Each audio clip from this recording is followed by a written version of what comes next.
Okay, why you're struggling to change? First of all, in order to change, you need to understand that in order for you to become the person that you want to become, you're going to have to basically change your identity. You're going to have to change the way you identify yourself. And in order to do that, you've got to first understand the 7 keys that make up an identity. After you understand these 7 keys that make up an identity, you've got to understand how to change those 7 keys that make up said identity to then become the person that you want.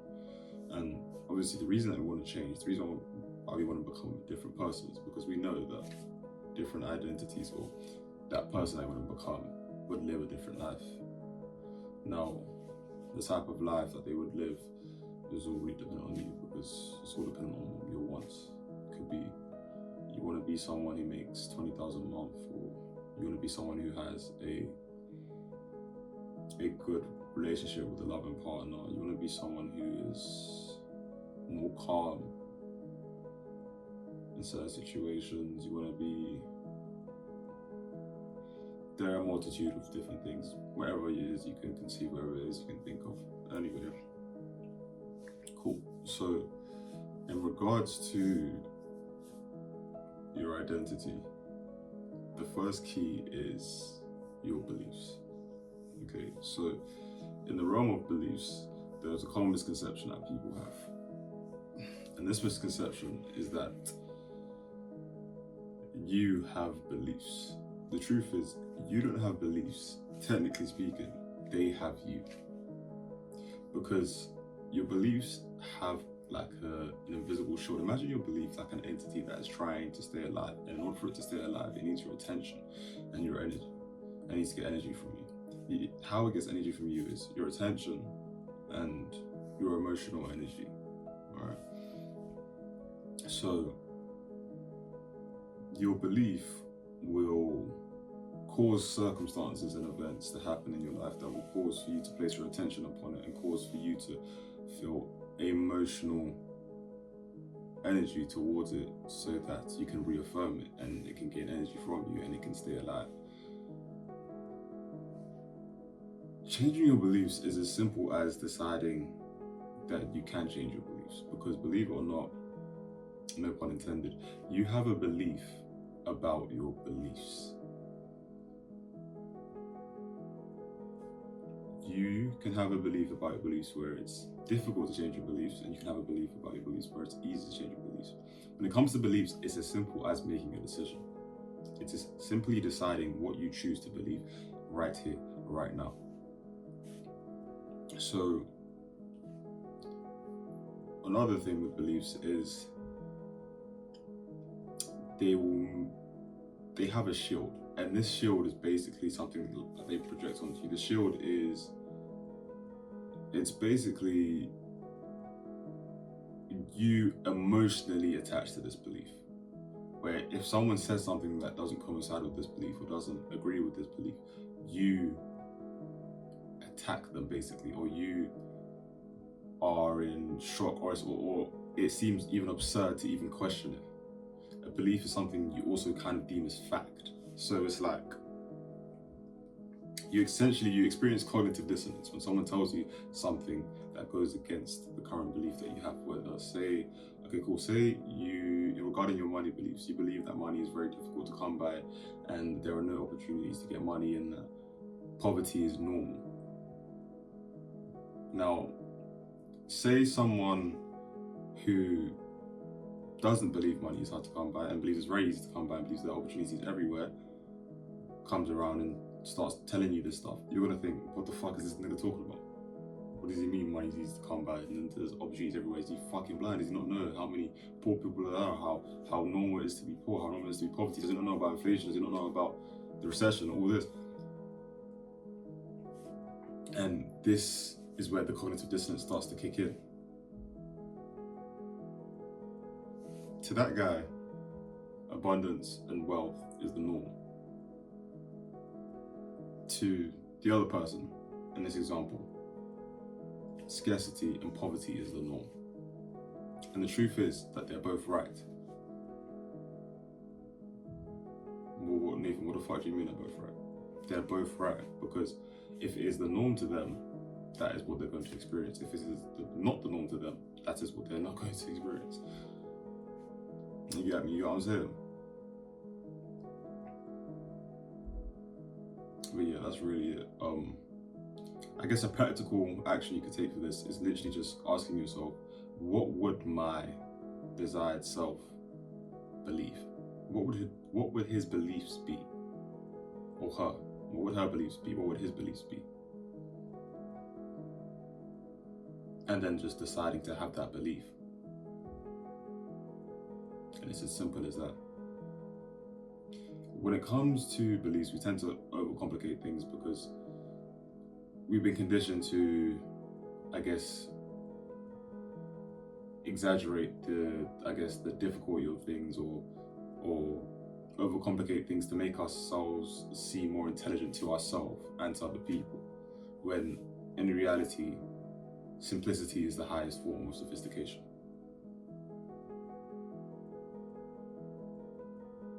Just keep it simple.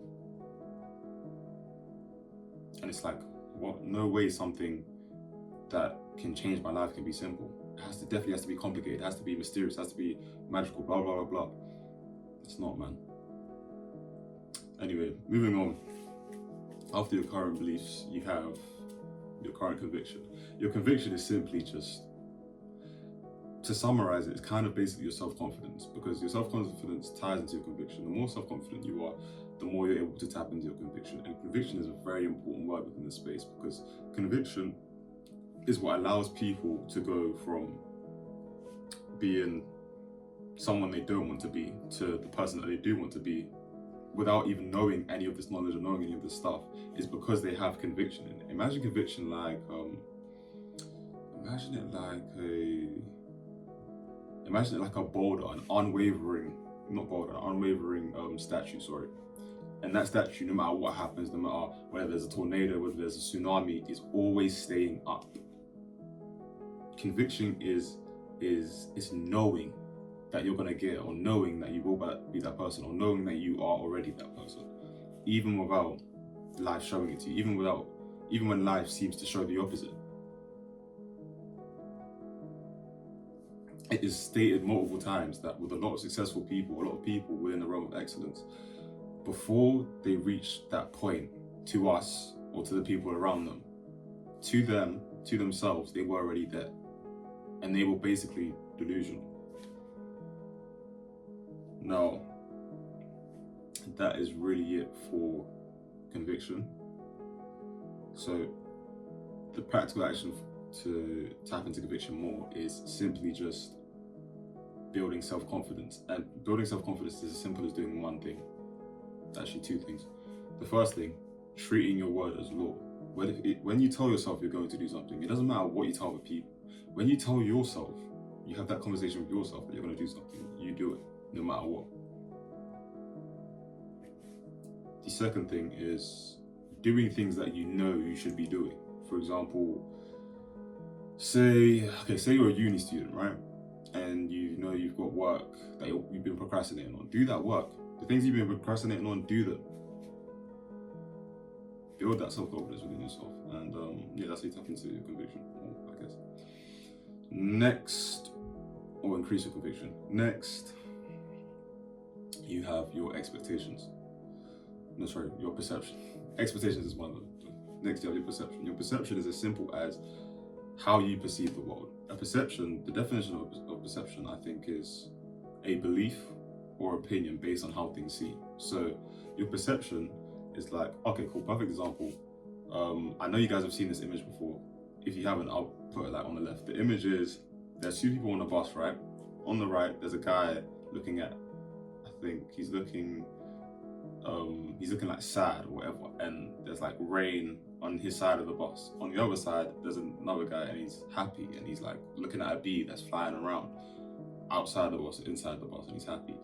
I'm not sure if I'm describing this image correctly. It's been a while since I've seen it, but when you see it here, you'll get what I mean. Basically, it's a matter of perspective. Your perception literally shapes your perspective, and your perspective is literally key, because your brain has this thing called the reticular activating system. I was about to say the reticulator. I was sorry about that. The reticular activating system, and the reticular activating system literally filters out information based upon your perception and your beliefs. So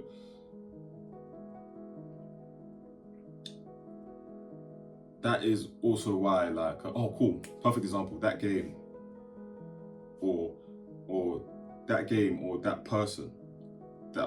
Say you meet someone, yeah, and that person becomes okay, cool. Say, nah, you know, I'm gonna use the game example. The game example is everyone played this game when they were a kid. It was yellow card, no returns. If you saw a yellow card, you'd be able to punch a boy on the arm, or punch your friend, or punch your friend on the arm, on the face. Was it on the face? Oh, no, I don't think anyone ever did on the face. You did on the face, you were crazy. But yeah, you'd be able to punch them. You give them a bang on the arm if you saw a yellow card. Right. Now, let me ask this question. When's the last time you saw a fucking yellow card? Like, your brain literally filters out information according to what your attention is placed towards, according to what your perception is, and according to your beliefs. So, yeah. And it's as simple as asking yourself, what perception of the world, or how would things seem to someone who lives in my desired reality, with my desired identity, with the new identity that I want? Because the truth is, everybody lives on one world, but within all of these people, within these 8 billion people, there are 8 billion different worlds. Everyone lives on one planet, but there are 8 billion different worlds, because every single person has a unique perspective to them, unique perception, and that determines the world that they live in. Okay, now, after your perception, you have your attention. Your attention, I've kind of already hinted at it or mentioned it a little bit, because I said the word earlier. But your attention is simply what you place your attention towards. You see how this sort of intertwines, how your perception sort of intertwines with your beliefs, and your perception and your attention sort of intertwines with your perception. Because what you perceive is what you place your attention towards. So you can literally, what's a good word for this? You can literally delete your attention from certain things and apply your attention to other things that you weren't even able to notice before. Because you're focused on seeing certain things due to your perception and your beliefs, you're going to see those things even more. So your attention is as simple as placing your attention to what your desired self will place their attention to. Okay. So say you want to, go from the pole of poverty and scarcity to the pole of abundance and wealth. You probably place your attention towards how much money there is in the world, and maybe, I don't know, the fact that there are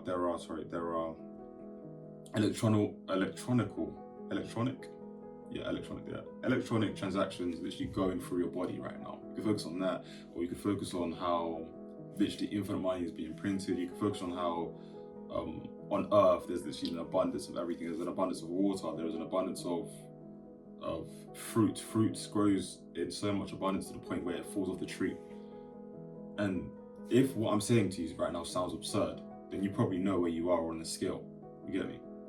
There's the cognitive dissonance kicking in. There's the current belief that you have trying to fight for its existence, trying to fight for your energy, trying to fight for your attention. So the key here is to place your attention on something that coincides with the perception and the beliefs that you want to have, or that you have selected, I guess. Now, after your attention, you have your expectations. Your expectations is quite self-explanatory. It's what you expect. You cannot be in a state of consciousness where you've got wealth or abundance, or where you've got love, or where you've got peace and tranquility, when you're expecting chaos, when you're expecting scarcity, when you're expecting hate. You can't sit in two chairs at once. You cannot serve two masters at the same time. Now, after your expectations, the practical for that is really simple. Just expect what your desired self would expect. Okay, say your desired self is a successful businessman. Or businesswoman. Expect clients to come out of nowhere. Expect it to be very easy for you to get clients. Expect for you to get very generous clients who even overpay. Now, After your expectations, how many have I said so far? Your beliefs, your perception, your attention, your expectations. 4. No, your conviction. That's 5. 3 more. There's usually 2 more, but I'm gonna add another one. Okay. So after this, you have your reactions. Are you seeing how this is all intertwining? I'm gonna keep saying, are you seeing how this is all intertwining? Because I guess repetition is one of the keys to the subconscious mind, and also, it's a light bulb moment. Everything's sort of intertwining. Everything's sort of entangled. Quantum entanglement, baby. Anyway, like I said, reactions. What you react to is literally based upon what you place your attention towards. So, the key question here that you ask yourself is, what would my desired self react to? And also, these are things that you should probably write down, because your brain, you don't have photographic memory, probably. Maybe you do, but I would still suggest writing it down anyway. Taking notes when you're watching the video is very important, because if you don't do that, it's like you're going to remember 1 or 2 things from the video or the book or the article and just forget everything else. There's a reason they made you take notes in school, buddy. Anyways, like I was saying, your reactions. So literally just ask yourself what reactions your desired identity would have, what they would react to. Because what you react to is what you give your energy to, because where attention goes, energy flows. So where you place your attention, you're going to react to that. And your perception is intertwined with your attention as well, because your perception literally filters out the information that you see and that you don't see, but you can alter your perception through what you place your attention towards as well. So everything's sort of intertwined, you get what I mean? After reactions, that is 6 now, I believe. The final one is your emotionally charged thoughts. So emotionally charged thought is self-explanatory as well, really. And there is one key misconception that a lot of people have, and it is that your thoughts are what determine who you are or your identity. And that's not really true, because I could think something right now crazy in my head, but I'm not gonna be shocked at what I've thought, because I know it's not a thought from me. I know it's not my thought. The thoughts that really matter are the thoughts that you identify with. And you know what thought you identified with based upon the emotional energy applied to that thought, how intense the emotions that you're feeling applied to that thought are. So, for example, let's say, I don't know, okay, let's say someone's pissed you off or someone's angry, and the thought that you're thinking is, oh, this nigga's always doing this shit to me, or that girl's always being like this to me, or this person's that, this person's this. There is the emotional thought, and those thoughts are the ones that actually have the energy, that actually have the power, okay? And there is literally a Bible quote that I guess corroborates this, and it is Proverbs 23 verse 7. As a man thinks, so shall he be, or so he is, depending on which version of the Bible you're reading. Anyway, there is a specific sector of that quote that people usually miss out, and this is the part that is very important, because missing out this part is what creates the misconception that all of your thoughts are what's important. But what's really important are the thoughts that have emotion to them. And the quote literally says this, and this is knowledge that is only known by the 1%, because they don't really keep it secret, but it's esoteric in the nature that it is information that can only be extracted or understood by a small percentage of the population, or a small percentage of people, or a small group. So it's not a secret in the idea that it's hidden, it's secret in the idea that it can't be seen, except by a certain amount of people. So, within this quote, it is, as a man thinks in his heart, so shall he be, or so he is. Now, this alludes to the esoteric truth. If you don't know what esoteric means, I literally just explained it like 5 seconds ago. Go back and watch that. But esoteric just means something that is known by a few. and not known by many, I think. Something along those lines. And it is not known by few because it is kept secret, but it is known by few because only few can understand it. Now, the esoteric truth is that what it's alluding to is that your brain and your heart have electromagnetic fields, right? Your brain has a small electromagnetic field. Wow. Wow. Your brain has a small electromagnetic field, which is like around here, okay? And your heart has a very large electromagnetic field. I'm going to say EMF for now. It has a very large EMF which goes around your entire body, okay? And it will be easier to conceptualize if you watch that anime called Dragon Ball Z, right? You know what happens when someone goes Super Saiyan or someone charges up their ki, they get like a whole aura around them. Imagine it like that. If you haven't watched Dragon Ball Z, there's going to be an image on the left anyway. Okay, so you're chilling. Anyway, like I was saying, your heart has the large electromagnetic field. What does that mean? That your heart is way more important within the game of, I guess, changing your life or changing your reality. Now, there's also one key thing that you must understand, which is obviously, actually, you know what? Nah, I feel like you know this. But don't even worry about it. Sorry about that, guys. Don't even worry about it. You definitely know this already. Anyways, if you're watching this video and you got this far, you definitely know what I was about to. You definitely know, or already knew, not what I was about to say, but you know what I was about to say. Does that make sense? As in,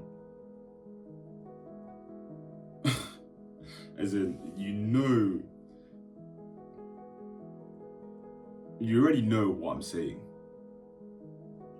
Or what it is that I was gonna say. Sorry, I'll probably confuse the fuck out of you guys. Just ignore it. Just ignore it. Just forget it. Anyway, like I was saying, moving on. Here is the final key after your emotionally charged thoughts. Here is the final key that I've decided to add myself. The key is action. Probably, this is a key that you probably think, what the fuck? Because it's not really mentioned in, I guess, the manifestation space. And the key is action. Because without action, all of this is kind of pointless. Like nothing. Like action is very important. Because if you're not taking action, how the fuck are you gonna get anywhere? Like what? So the big misconception of action though is seeing it as the be all end all. Or seeing it as the most important thing. But the truth is, action can be very fucking useless if it is not actually taken within the right state of mind or the right state of consciousness.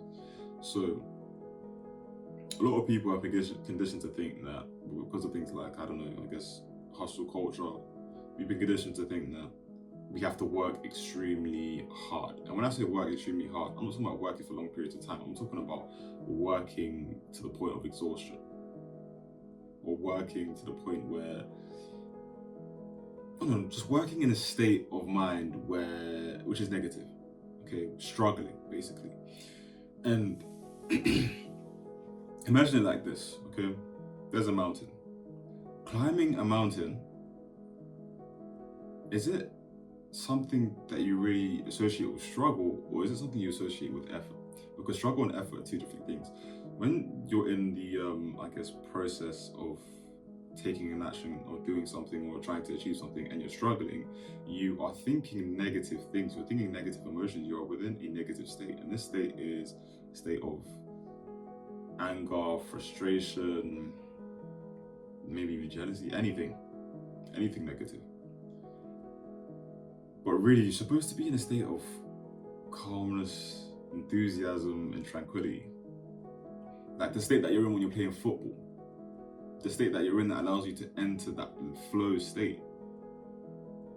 The state that you're in when you're playing basketball. The state that you're in when you're playing FIFA with your boys. Or by yourself. And that's really it, to be honest with you. That is really it. Now, there is, I guess, a roadmap or mind map when it comes to action. So at first, it goes your state of consciousness. Your state of consciousness then influences your intuition.